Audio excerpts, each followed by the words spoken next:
పంజాగుట్టలో బాబాసాహెబ్ అంబేద్కర్ విగ్రహాన్ని పునఃప్రతిష్ఠించాలని కాంగ్రెస్ సీనియర్ నేత విహెచ్ ప్రభుత్వాన్ని కోరారు.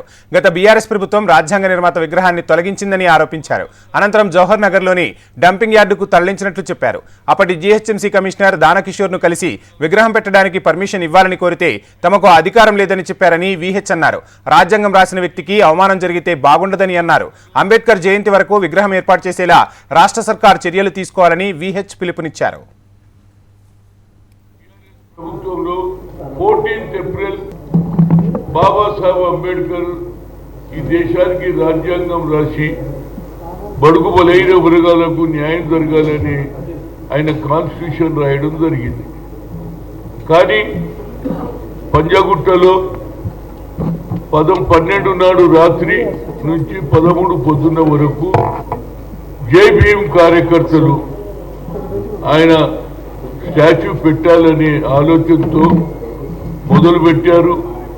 12 రాత్రంతా పని జరిగింది. 13 పొద్దున ఎర్లీ మార్నింగ్ ప్రభుత్వ ఆదేశాల ప్రకారం అక్కడ పెట్టొద్దు అని ఆయన స్టాచ్యూను కూలగొట్టడం జరిగింది. ముక్కలు చేసి జవహర్ డస్ట్బిన్లో పడేయడం జరిగింది. అక్కడనే స్టాచ్యూని ఇనాగ్రేషన్ చేస్తే బాగుంటుంది అనేది నా ఉద్దేశం. ప్రభుత్వం తప్పనిసరిగా చొరవ తీసుకోవాలి. ఎందుకంటే ఇప్పటికే బీఆర్ఎస్ ప్రభుత్వం చాలా అన్యాయం చేసింది.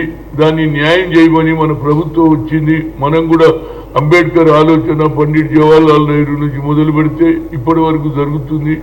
అదే కాన్స్టిట్యూషన్ కొనసాగుతుంది. కాబట్టి కాన్స్టిట్యూషన్ రాసినటువంటి వ్యక్తికి అవమానం సహించలేను. కాబట్టి ఒక కాంగ్రెస్ అభిమానిగా, బడుగు బలైన వర్గాల నాయకుడుగా, ఓబీసీ ఎంపీస్ కన్వీనర్గా నేను రిక్వెస్ట్ చేస్తున్నా.